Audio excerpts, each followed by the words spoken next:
it is. I wouldn't have it any other way. Thank you. All right. I know I'm a quiet speaker. The last few years have been hard, to say the least. But a thing I will look back on later and be so glad that we had it is the hours when we'd come home and be together before we had to go back out into the world and face the pandemic again. For a while, we felt safe. I could make a list of all the things Anne was interested in, and it would never end. So I'll simply say that Anne loved reading and consumed books at an ungodly pace. They were a talented poet and writer. If you would like to take a copy of Anne's poetry, Drift Station, there will also be a link online if you would like to download it later. Anne was non-binary, pansexual, and polyamorous. They figured out these parts of them later in life, but once they did, I have never seen them so happy and so fully themselves. Their time was precious to them, which meant that if Anne was spending time with you, they valued you. You were chosen. There are 3 quotes I would like to end with. The first is from an episode of Doctor Who. Because every time you see them happy, you remember how sad they're going to be, and it breaks your heart. Because what's the point in them being happy if they're going to be sad later? And of course, the answer is because they're going to be sad later. And then from Bob Dylan, in the song Mississippi, all my powers of expression and thoughts so sublime could never do you justice, and it reads nor rhyme. The words of Taylor Swift. I can go anywhere I want, but not home.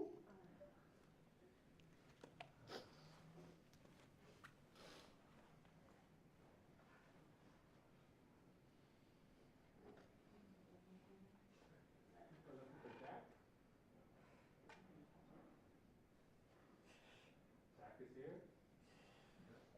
Is it Jack? Yes. Oh, yeah, right over here. Sorry, didn't see it, Jack. Raise your hand. Sorry. Hi. Didn't know when I was speaking. I think this is easy. Hi. Is this good?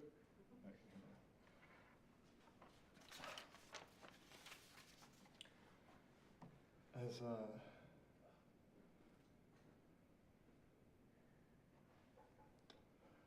when I met Anne, she was wearing a lightweight black coat with white stitching on the outside, outlining the seams. Kind of gave the suggestion of being inside out. She was standing midway across a bridge watching the river, and she was carrying a tote bag with an old Art Nouveau style cover illustration for The Hobbit.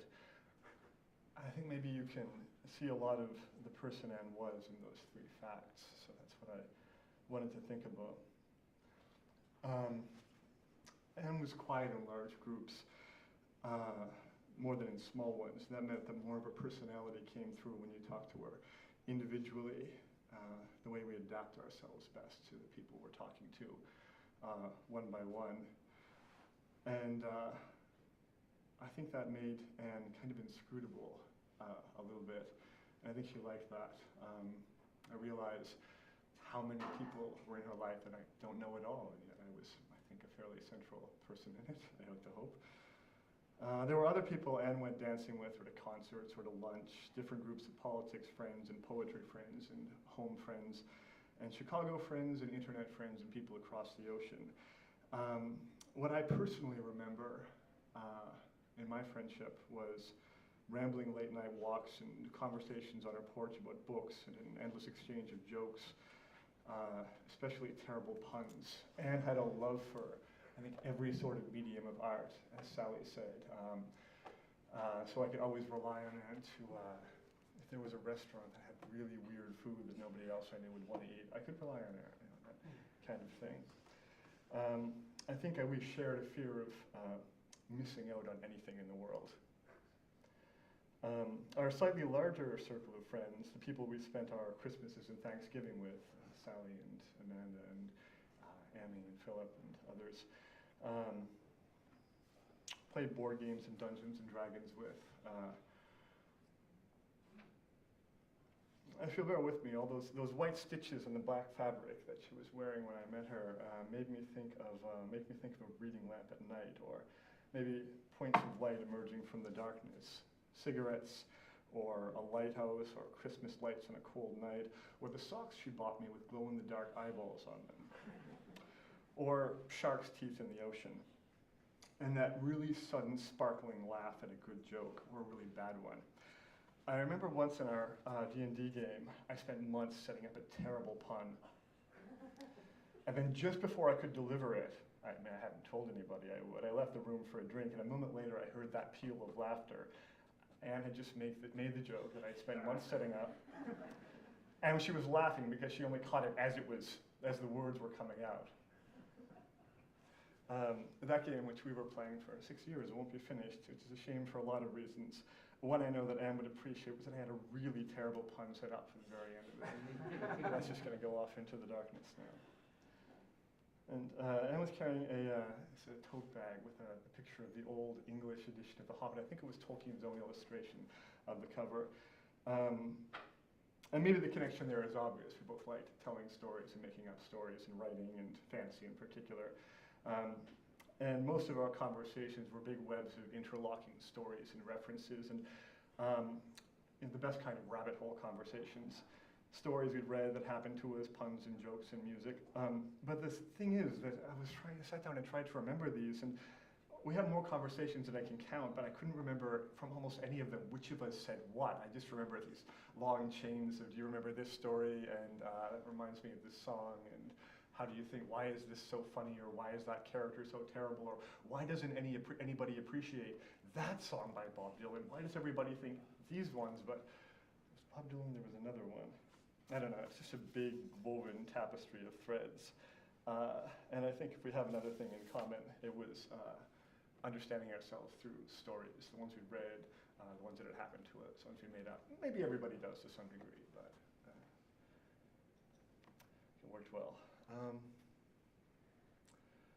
So I can't disentangle my own thoughts, so instead I'll just tell you one thought that was definitely Anne's, because I know it was, because I wrote it down. I think libraries should never close, and also that I should be allowed to be the night librarian.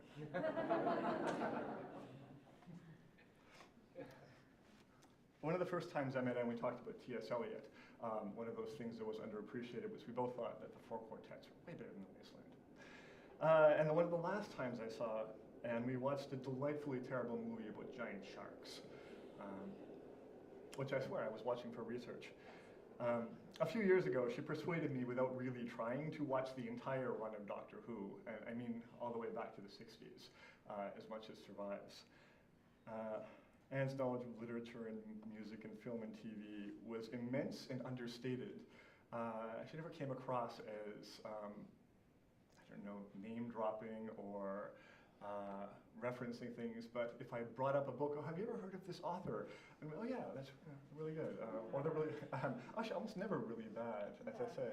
She liked kind of finding something interesting in everything and everyone.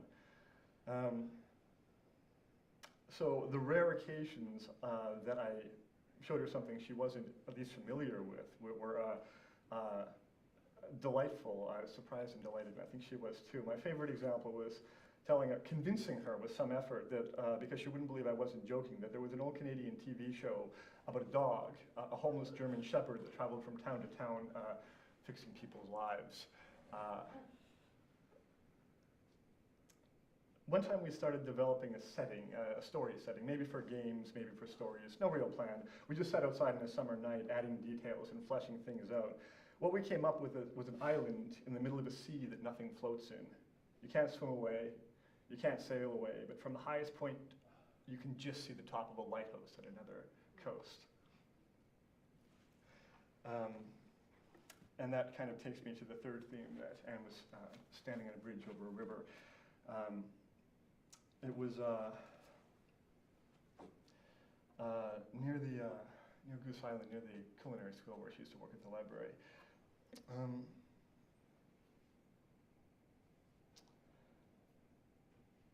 Anne's wide-ranging interests and her curated persona meant I'd often be surprised by things She was into sharks for one. I didn't know she was into them for a long time, and when I asked her once, she had a story to explain it. And I wrote it down. Well, she texted it to me, so I have it written here. I was like 10 or 12, and a bunch of my friends said they were scared of sharks, and I remember thinking, I like them. I would like to know more about them. Physics was another thing. One of the last things I remember talking about with Anne was black holes. She had sent me an article and some recent proposals about how black holes evaporate. Did you know she was into physics?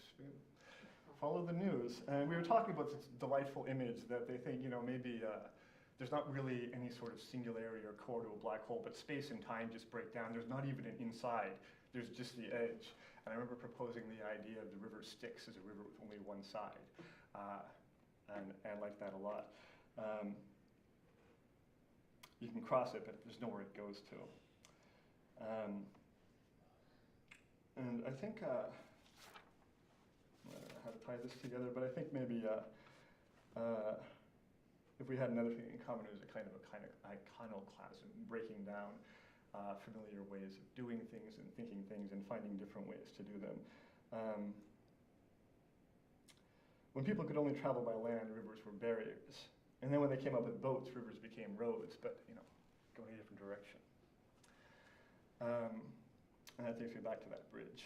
There are transitions between spaces, between different lives and activities and stories. And among all those different lives and threads, Anne crossed a lot of rivers and oceans, and the important parts of her life were scattered around the city and the country and the world. As I said, I think a lot of us knew Anne through different worlds and lives, and I know she was moving toward using they pronouns toward the end, but I also know that she appreciated many languages, and I think would be most comfortable with me speaking the words I knew her in. And a last bit of her iconoclasm I remember was, hard to say now, but her insistence that she would never die. But I think that's fine to think about, because the thing that one of the things I most strongly associate with Anne was an insistent mockery of death, and I think the sort of had a quotation from Doctor Who that I wrote down that wasn't as good as the one Sally suggested, but it was that we're all stories in the end. And I think the story that I'm going to remember Van is one in which is smiling and laughing, and I think she'd be happy with me picturing her that way, sad as this all is. I think that runs through what I have to say.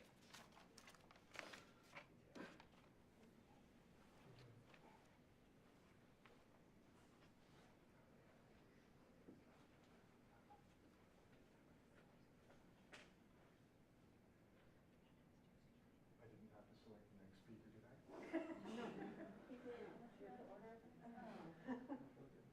So it's exciting.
Hi, everyone.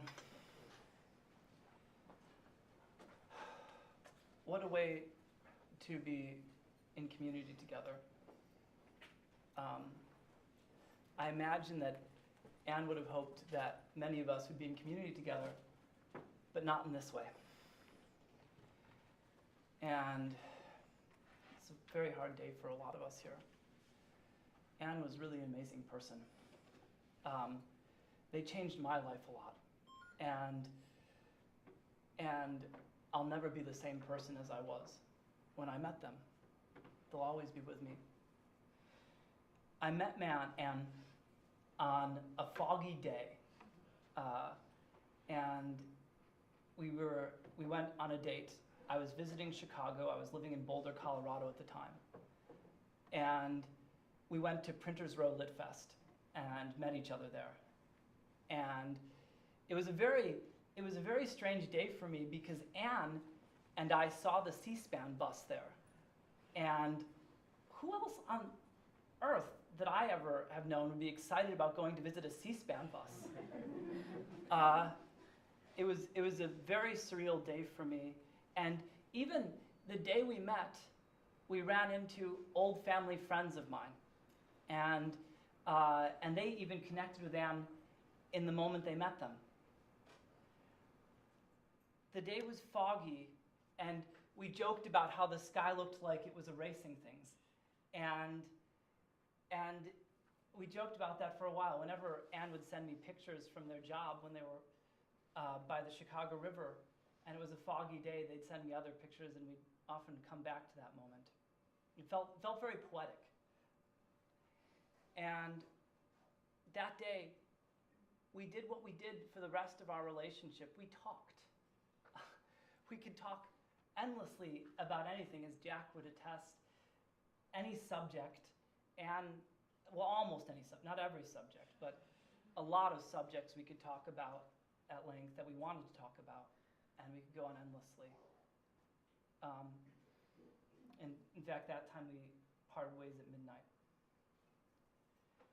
At that time, it was the beginning of me doing human rights work, and Anne was so far ahead of me on that. I was curious about the silent suffering of others, but I remember one time I said to Anne, somebody's going on the warpath, and Anne said, you know, that's offensive to indigenous people.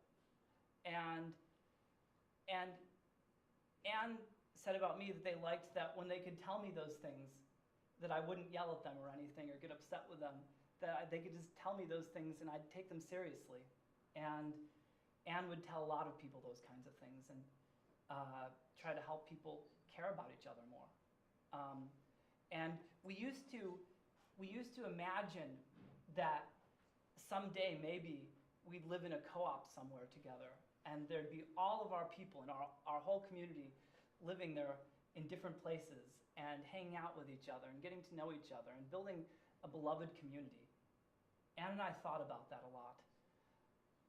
When I moved back to Chicago, in large part because Anne was here, and also my family, it was the middle of the pandemic, and it was a very hard time. But we were always thinking about ways we could make things better, and try like Anne and I had this plan that we were going to make meals for each other and share them with different people in the neighborhood and different friends, and we'd all start making meals together and have like a meal co-op. We used to just dream about ways to make the world better and ways to enrich life.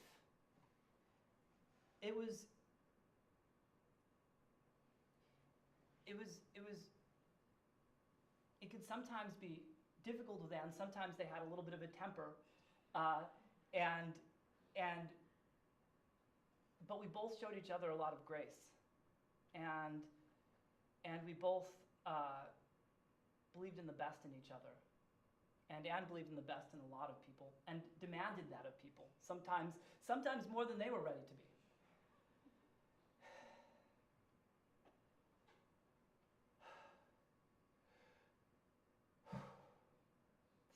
hard thing.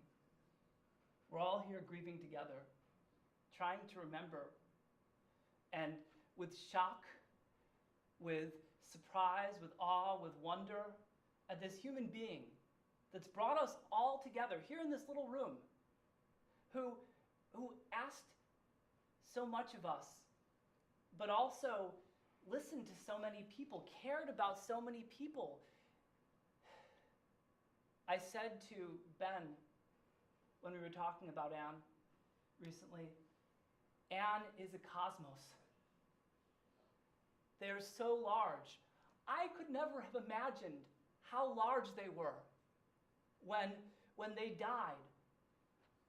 But even as large as they had been to me before they died, the whole community that has come out for them, loved them, reaffirms the very kind of love that I have seen with so many people in Anne's life, Sally, Esther, Anne's family, their partners, bringing out such tenderness and care and passion. Anne wanted everybody to get the things they needed in life and wanted everybody to be supported. They wrote poems. They wrote a poem, I think it was called Information Point. And it was a poem about people being able to go places and get the information they needed to make them free. Anne made me more free. And I imagine they made a lot of other people here free too.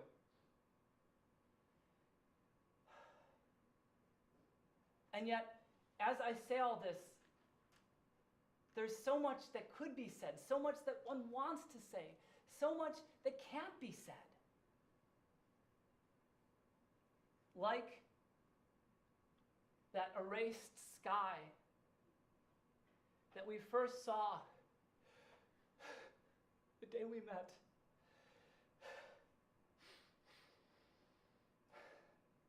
Anne is not here, but I will always be looking for them in that wonderful gray sky that we celebrated together and that we celebrate today.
Hello, my name is Esther, or as Anne called me, S. And I had the best fortune to be friends with Anne for about 25 years. It feels impossible to say anything that encapsulates Anne as a person or the depth of our connection. They were the greatest person I've known. I felt like my most essential self with them, like I was home. 25 years is a long time, but one of the things I loved about Anne was that you never reached the end of them, of who they were. They contained multitudes and were constantly in a state of learning and adaptation, which meant you were constantly in a state of learning by being around them. Anne created a safe space for learning and growing with those in their life. They did this through the best listening skills I've ever encountered, leaving time for the person talking to process their thoughts or what they had just said, and not trying to dictate your final reaction or response to an issue. Instead, they let you find your way to it. They've been the only person to whom I've told many things, thanks to the warm stillness that would gently meet my secret. And I know I'm not alone in this. Anne had so many varied interests that they developed call and response phrases from pop culture and lived experiences with many people, like code words for our struggles and triumphs and banalities. I know many people here today are mourning the loss of that response to their call. The words dropping into a sea of loss and longing. One of Anne's loves was the United Kingdom, and I had the pleasure of going with them twice. On our second trip, we wandered from place to place and had planned to go to Castleton to see where Wesley from The Princess Bride yells, "As you wish," as he rolls down a large hill. We bought our train tickets, and after a long day, we arrived at Castleton, but it didn't look right. We walked into a local pet store and asked, bewildered, where Peveril Castle was, and the man laughed. "You're in the wrong Castleton, love."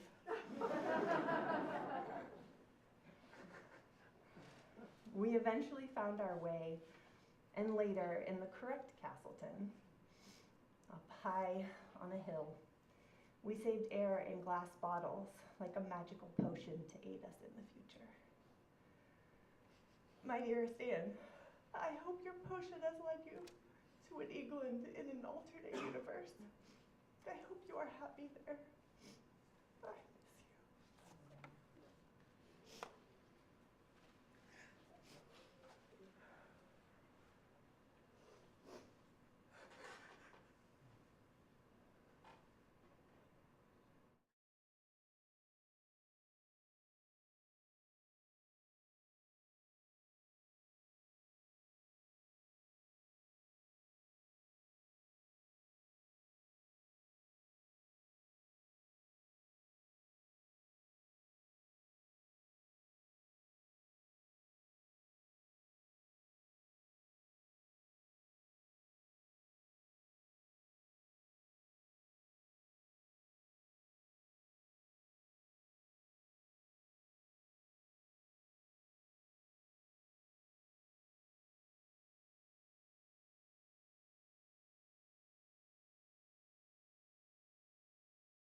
So, again, thank you for coming. My name is Ben. I'm Ben Sharda. I'm Anne's father, her dad.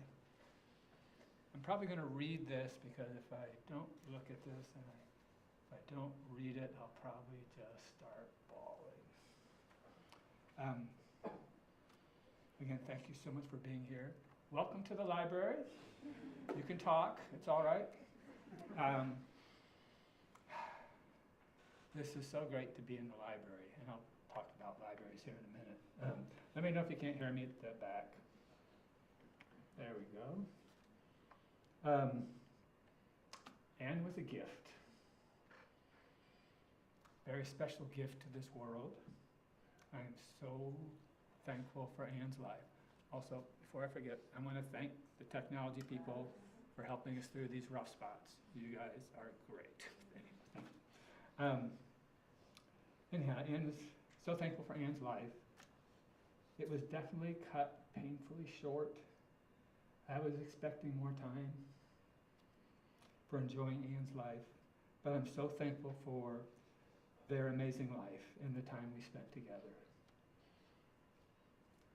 We're all hurting today. I don't know about you, but I'm hurting bad. And I'm missing Anne terribly. And the thought of life without Anne is really hard to take. At this point, it is unfathomable.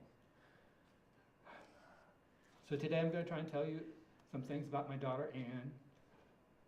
There's so much more, like Sally was saying, you can't say it all, but these are some thoughts I've been having over these past few days. If you look up the name Anne, like in the baby book, whatever, it means grace. And if you know Anne, you know that Anne was a graceful person in her movements, but more than just physical movements, Anne lived gracefully. I don't know how to explain it any better than that, but if you knew Anne, you knew that Anne lived gracefully. And Anne's middle name is Linden. I like trees. It's a tree name. The linden is a very beautiful tree. If you want to ask me about it, I can tell you some amazing things. It's a special tree for our family. There's a special tree that we used to go and climb, and great memories. And Anne was actually in a linden tree, this special tree, before she was born. So if you want to hear how that worked out, I'll explain that to you later. It's a longer story than I can tell for right now. Several people have alluded to Anne's love of reading. I think most of you know she loved to read. Laurie and I started reading to Anne at an early age, and we read a lot, pretty much every day. And Laurie taught Anne to read at a young age, and that was great, but Anne still wanted to be read to, and that was great.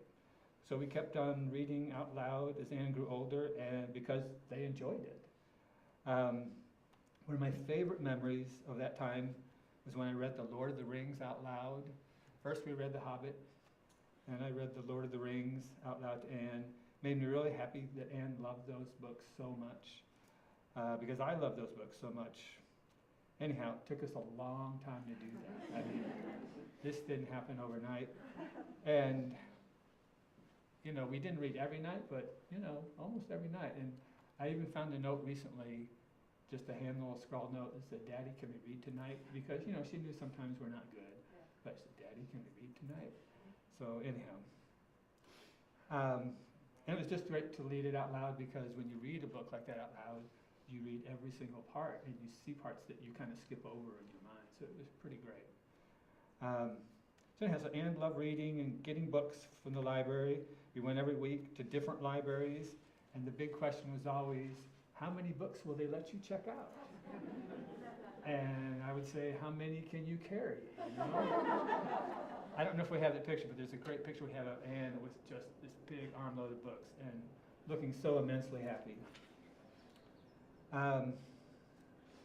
Anyhow, at that point, Anne started building their own personal library, because we would go to the Friend of the Library's book sales, where they were getting rid of books, which we totally could not understand why they were getting rid of all these great books. but you buy them at really good prices, and so that was the beginning of their library. And Anne spent all her money on used books, which was a lifetime habit that she had, which was great. And then of course reading led to writing. Anne was a prolific writer and a poet. I don't claim to be good at interpreting poetry. In fact, I was really bad at it in junior high. But in any case, I'm impressed by people who are writers and poets because they feel deeply things about the human condition and the world, and they're capable of expressing them in a meaningful way. And so Anne loved reading and writing, but also they just loved words and linguistics. And to me, words also are interesting. I was trying to think of words that relate to Anne's death, and I looked some of them up in the dictionary and reminded me that we, myself included, often use words casually that should be only used to describe really bad situations. For instance, the word horrible. All the time people say, it's used a lot, like I had a horrible pizza, had a horrible day at work, it was a horrible movie, the weather was horrible for the picnic, whatever. But none of these are appropriate. If you look up the definition of the word horrible, it's when something arouses painful and intense fear, anguish, and dread and aversion. So that's the situation we're in here. And in Anne's death, this use of this word is entirely appropriate. So I'll just say it flat out. This was horrible. It was a horrible accident. These are horrible circumstances. It's a horrible tragedy. But I'm still so thankful for my daughter, Anne. Besides being a reader and a writer, Anne was also a librarian in their professional life. Obviously, most of you know that. Anne worked really hard to get a master's degree in library science. I was very proud of her, very proud of Anne. And that sounds nice when you say someone's a librarian, it's a nice job, and it is nice. But the job of librarian has taken on a lot more significance than it did when I was a child. When I was a child, you went to the library and you got books, and it was great, And if you needed to ask the librarian something, you could ask them if you weren't too afraid, But in the last few years, and much more so in the last 3 years during the pandemic, librarians have become, in my mind, superheroes. Right up there with nurses and EMTs. Because libraries are resource centers for people to get all sorts of help. And I know that during the pandemic, Anne and other librarians helped people in lots of ways that they didn't ordinarily do. They just jumped in. I know Anne was helping people, including a lot of senior citizens who didn't know much about computers and technology, helping them figure out how to do stuff online that they needed to do because they couldn't do it in person, to get the help they needed, to get benefits, whatever. So I'm so very, very, very proud of Anne and Sally for being librarians so many years, but especially during these last 3 years when things have been so bad with the pandemic. So Anne was courageous and she was a servant, and I value servanthood. It's really hard to describe a person's life in words in a short amount of time, but I will continue to try. Human lives are complicated and filled with thousands and millions of events, large and small. So one of the best ways to describe a person's life is to look at their values. And I want to tell you about Anne's values, and I'm going to use the term life values because just to distinguish them from just values, to explain lots of people claim to have values because they value certain concepts, noble concepts usually, but they don't necessarily practice them in their daily lives. I'm going to tell you about a very few important life values that I saw in Anne. They were part of Anne's life, and they showed who Anne was. And not surprisingly, they're all connected and they flow into each other. So first of all, Anne valued love, and specifically loving people. If you don't know what love is truly, I can't help you a whole lot here right now in this short amount of time. But I can tell you that Anne's kind of love is powerful and impactful. Anne's love impacted people for good, and it's not just a feeling, it's active energy for loving people. And then the next value that came to me to describe Anne was compassion. Anne was compassionate. My quick version of what compassion is when you recognize struggles, hurts, and needs that other people are going through, and you show them love. And true compassion shows care and love for people that sometimes are not valued by others.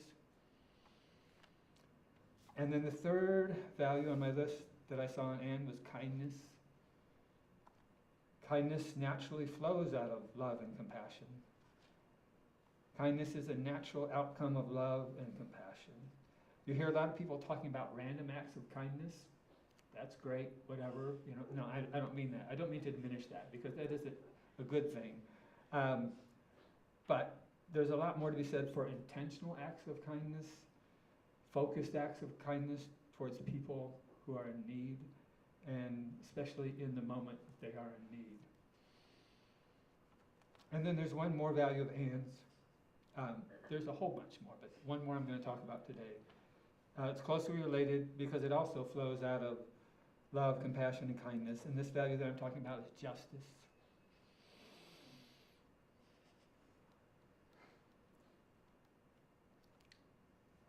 Anne valued justice.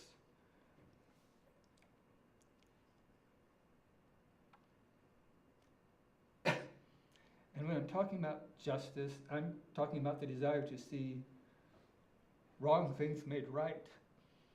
And when people have been treated wrongly, to try and help things get straightened out and be made right the way that they should be. Justice desires that people who aren't being treated fairly and who aren't being respected to be treated fairly and with respect. And justice also desires to see people who are without the world's resources and privileges to get the things they need. Resources for a better life. So other people have talked about that too, so I really appreciated that. So that's the short version of the person who Anne was. A person of love, compassion, kindness, and justice. So these last 10 days have been really hard and extremely painful, to say the least. It's pretty much the hardest 10 days of my life. But it's also been an interesting week because I've been hearing things, like things I've heard today that I didn't know about Anne and sharks, Anyhow, but I've just been hearing people share things, and they all correlate with the values that I've been talking about. So it's been a good thing for me this past week. And I've been thinking about the meaning of Anne's life, and an analogy came to me.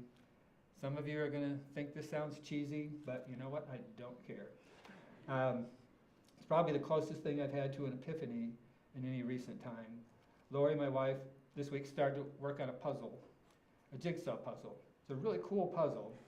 It's something good to do just to take her mind off of thinking about the tragedy and the sorrow of losing Anne. So she worked on it for several days, and I was watching it unfold. The puzzle was interesting because it wasn't just a puzzle of a single image. It was a puzzle from her friend Esther. It was a collage of a bunch of different cat pictures, but it's like cat art, cat posters, cat illustrations, antique cat pictures. It's a really cool puzzle. Did you bring it? Forgot it? It's okay. I got a picture of it I can show you. Okay, no problem. We've been busy today. Anyhow, so it's one of those 1,000-piece puzzles which would drive me crazy, but Lori approached it in a very logical and strategic way. She collected the pieces for each individual picture in the collage and put them together and then put the different ones together as a whole. So that's when I had my epiphany, when it was all done. Just thinking about it, that's what we've been doing here this week and what we're doing here today and what we'll go on doing for some time regarding Anne's life. We're making this giant collage picture puzzle of Anne's life. And all the people who knew Anne and all the people who are connected to Anne have their own picture that's part of this collage. But each one is just a small portion of the picture, the whole puzzle.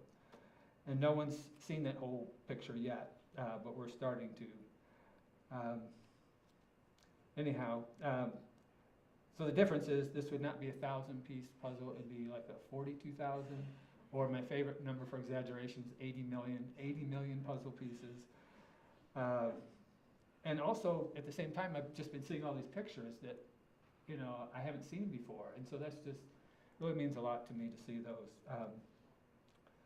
And so all of our sharing and collecting will just put this puzzle together that exists only in our collective human consciousness. Anyhow, I've just been meeting people and visiting with them and hearing things that have made me really happy. So we do need to hear from each other, and I encourage you just to spend time today just visiting with people, sharing about Anne's life. We'll be done here in a little while. If you'd like to, we're going to ask people to come up, if you want to come up and share briefly. We got to keep it short for some people, just because we want to be respectful of people's times. But the other thing is there is a box back there somewhere. It's a wooden box. It's made out of linden wood. It's just a plain unadorned box, and there's some note paper there.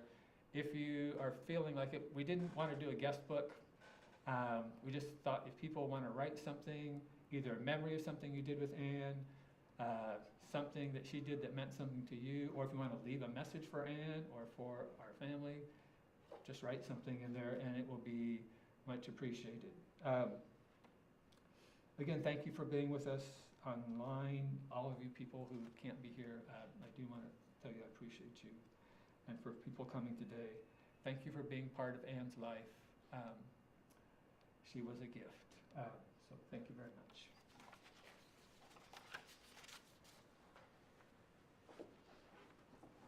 So anyone is welcome to come up and share.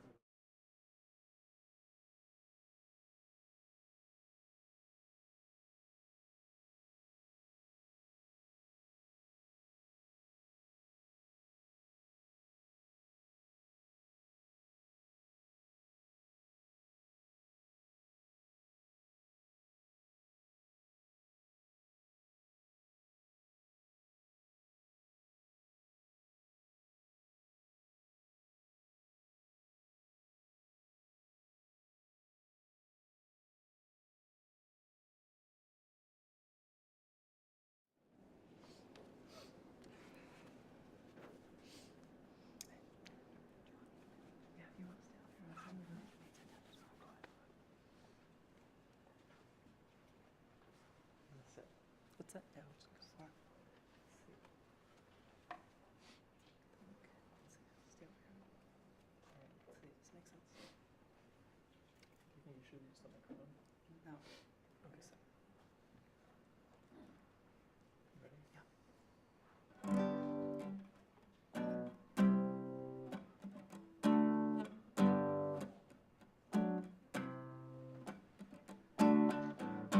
Go and take this the wrong way. You knew who I was with every step that I ran to you.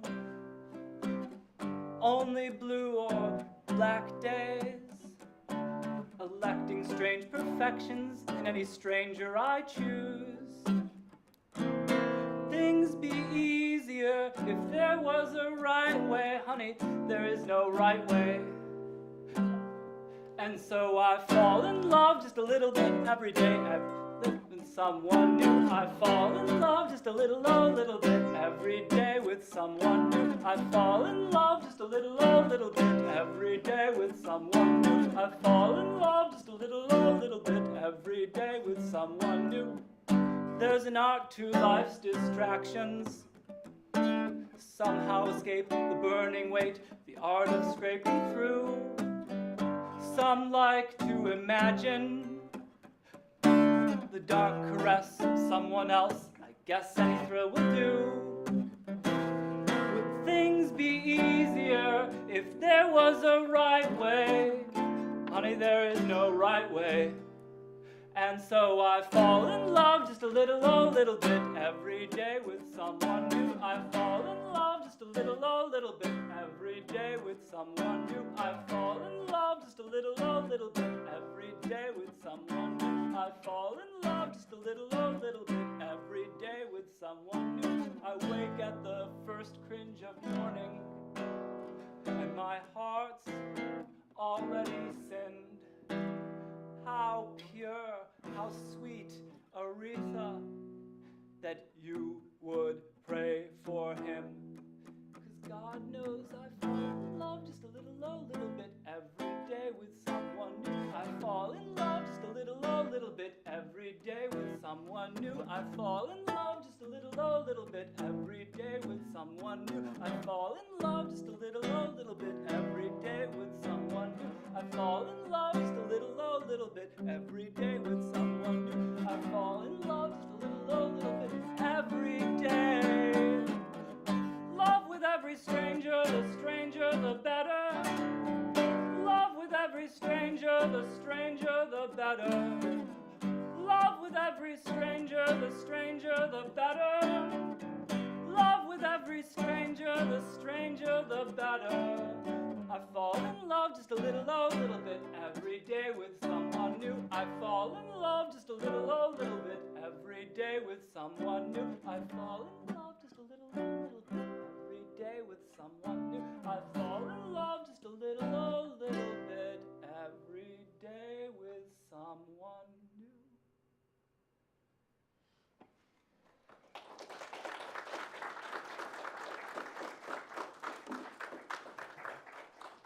Thank you.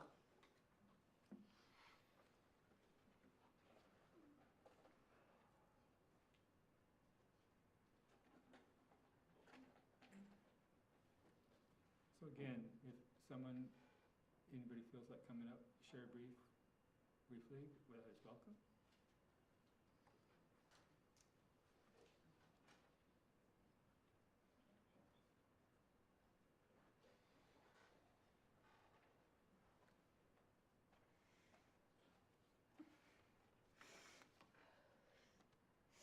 I'm Natalie.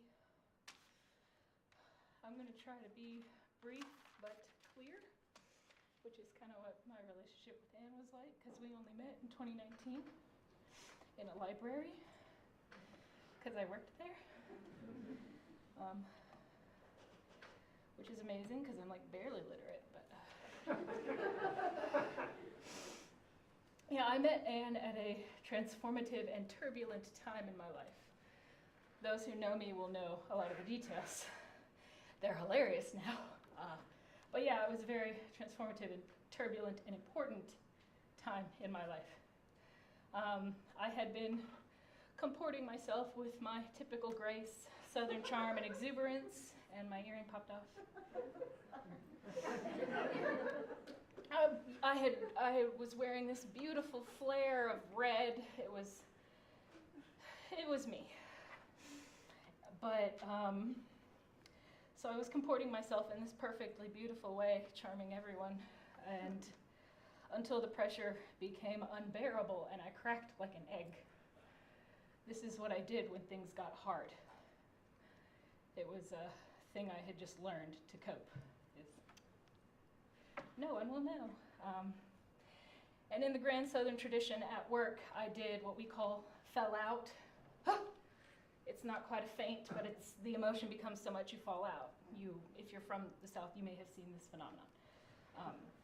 Because we're very constrained people emotionally also, so you end up just cracking like an egg. I'm already rambling, goddamn. Anne happened to be there, a gift of the universe and happy accident, lagniappe, as we say where I'm from. I tried to cover up my embarrassing faux pas with humor, as I do. I tried to make a soft path for a polite egress from an uncomfortable social situation. I wanted to spare Anne the inconvenience of my unbearable pain laid bare. But I had miscalculated. Anne was not merely a polite coworker. and threw their head back, their beautiful shining hair, and laughed with all of their teeth. And I saw it in the blur of the tears, of the unbearable pain. I saw a wicked pale eye cut through me to the core, true as a blade, fine as a needle, and saw me, the me that I had tried to cover up. There was no diversion, no spell I could cast, my illusions failed, no throwing off the scent, no escape from that black hole. And saw what was exactly in front of them. They had this extraordinary ability. I think a lot of writers do if they're any good. And as that eye narrowed in a smile, I knew that they liked what they saw. And I really needed that. And liked my everything, my silliness. And I think that's why Anne got people so close and held so firm. Was Anne saw you exactly as you were, despite your best efforts to evade them. And this was, I think, also their power. I think that's why, like justice, things like that all mattered to Anne, was because Anne saw things what they were, not what you wanted to see, but what was there. Anne never flinched in the darkness. They respected it, and they sat with you in it and loved you through it. Flash forward, and I'm almost done. Flash forward, we're cleaning out a basement apartment. It has been trashed. I am there to pick up the pieces, as I had many times before, and just wallowing in this pit of filth in the dark, we find my distribution copy. I had got my first publishing credit on a comic, and it was supposed to be this triumphant moment, but it was kind of hampered by trash. But we cracked a beer, and Anne was like, "This is a big win, you."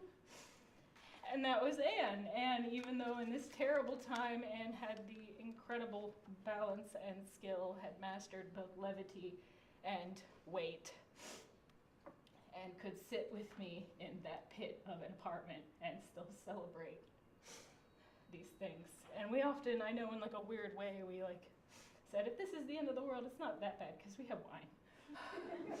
And I think that was just Anne, and that was my relationship with the, I could be a clown, and I could be intense, and I could be all that I was, and my artifice was not taken for falseness, just another part of how I did things, and Anne liked that too. And that's it. That's who they were. And now I have to find my earrings. They're real gold. Please help. I got it. Thank you. All at the last minute.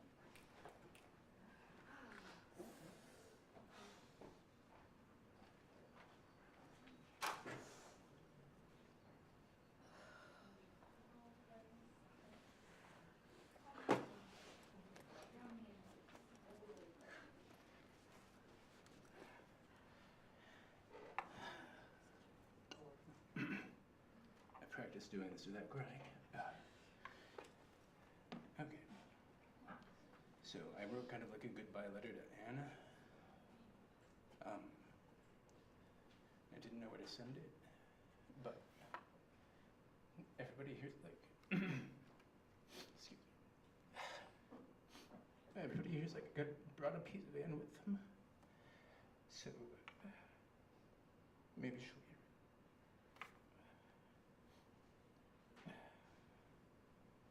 I didn't have her ready when I walked on. Just kidding.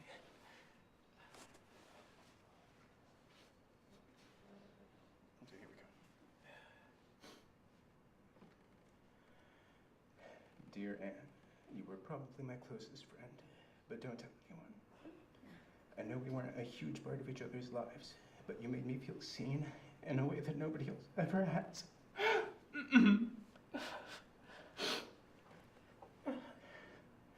You understood things about me that nobody else has ever understood. You never made me feel like I was weird. We met online because we knew each other in real life. You'd sometimes call me little brother because we were both cosplaying comic book characters on LiveJournal. It was about 10 years into our friendship that I heard your voice for the first time. It did not sound like I expected it to. I hope you knew how much I admire you. Every time life tried to put you in a box, you broke out of it. You lived and loved and traveled and made your home on your own terms. Your heart was the truest compass. Your heart was the truest compass that this world will ever have. You taught me so much just by being yourself.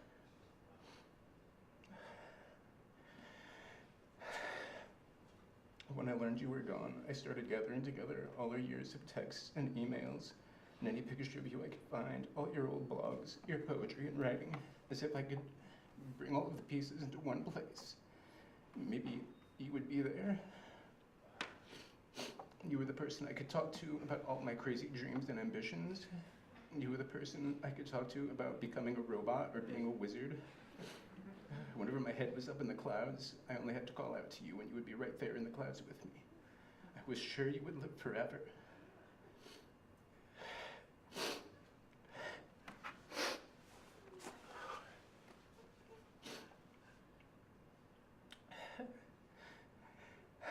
There's a place in my heart that will never be empty because of the pieces of you that you've let me keep there. There are gardens in my dreams that will always be in bloom because of the seeds you planted.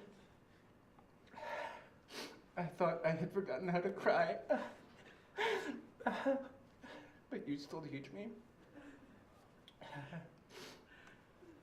All we have of the ones we love is what we keep of them in our hearts, and that's all I have left of you. You had a way of seeing beauty that I couldn't see except through your eyes. I'll keep living because you would have wanted that, but the future won't be as good without you. The world has one less reason to love it. There will never be another person like you. Thanks.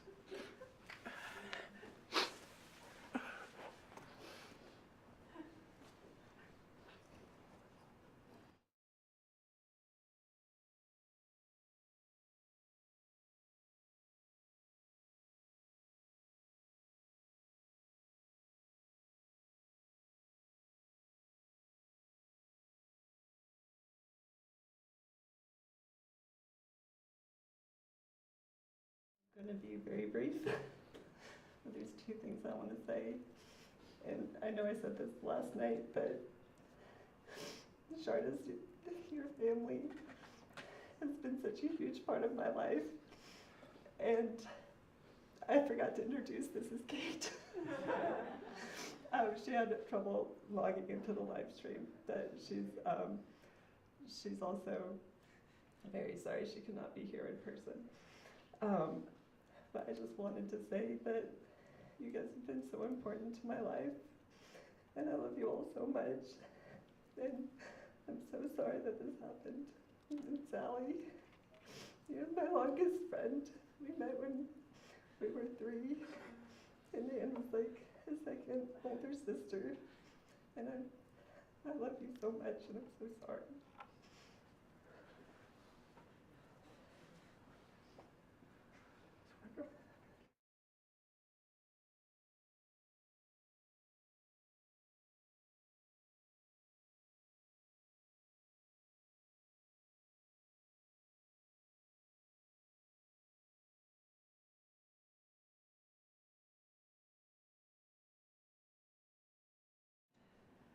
Something of an antisocial person, and I haven't addressed anywhere near this many people all at once in quite some time. I was thinking about preparing something, but Anne was a really guiding force in my life, and I thought I'd kind of just let them guide me one more time. Anne was a titan in life. I outgrew them in height, but I never outgrew them in stature. Most of the good parts of me, such as they were, come from Anne. The bravery, the ability to stand up for something I believed in, the ability to rebound from horrible, horrible pain. I always looked to them for my whole life. If I could be 1/100th of the person Anne would be, I'd be pretty good. I want to just echo a few things that people had said. Stories were the most important thing in the world to Anne. I truly believe that. And they brought me and Sally and so many of you the best stories you ever heard. And there's just a few I'd kind of like to share. They gave me the best books I ever read. American Gods, Neverwhere.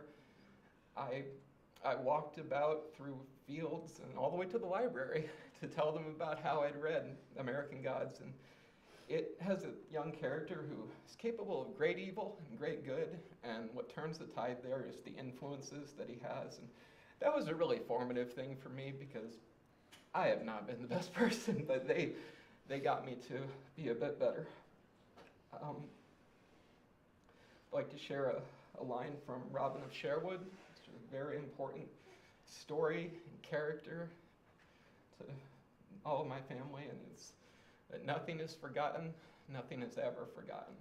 I'll never forget Anne. They will live in my heart forever. I love them. I will still love them, and I always will love them. I know a lot of people, when they experience grief and loss like this, they maybe come to a point of acceptance. I accept that I will never accept this. This was wrong. It was not supposed to happen this way. I don't believe there's a lot of point to much of life, but Anne lived with purpose and made there be a point in the matter. They lived more life in these short years than the oldest people will ever live. More life than I'll live, but I'm trying. I could share a lot more. I want to share one quick, more little story. They took me to see a movie in the summer of 2001. It was Atlantis: The Lost Empire. If you might remember, it's an animated cartoon.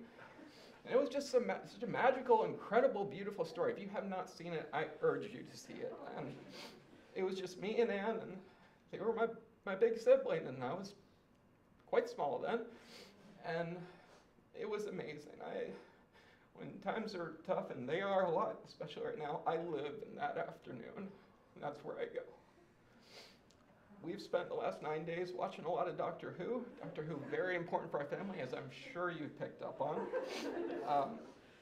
I've needed that because doing that, being with my family and watching that, it kind of made me feel like it was when we were all together, experiencing those stories, and not just watching them, but discussing them, picking them apart, believing in them. And it was also nice to kind of live in a world where some outside force, like a time-traveling alien, would show up and make everything all right, because I want that. I want that so bad.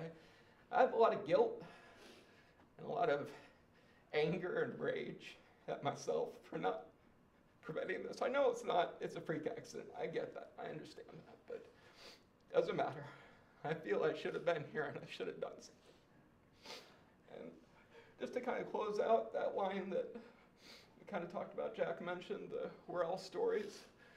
I believe that. And I believe that Anne was the best story so many of us will ever know. I'll carry that story with me always. And there's a little bit, I'm so sorry.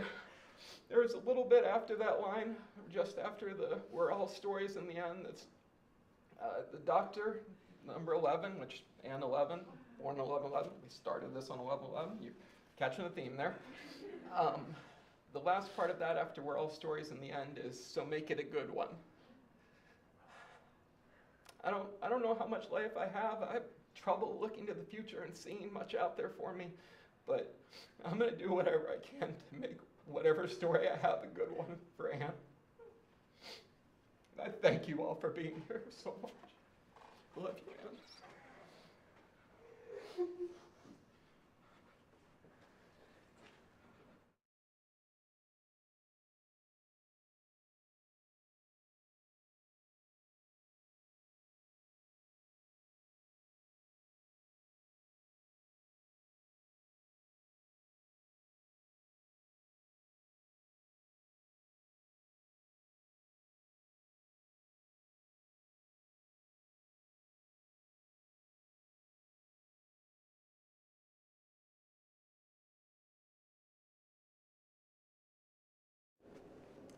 on that note, if nobody else would like to speak, we're just gonna have like an informal hangout, spend some time. There are bulletin boards with pictures of Anne over there, and just and pastry. Please drink a LaCroix. And if you have something you would like to leave as a memory, please write it down.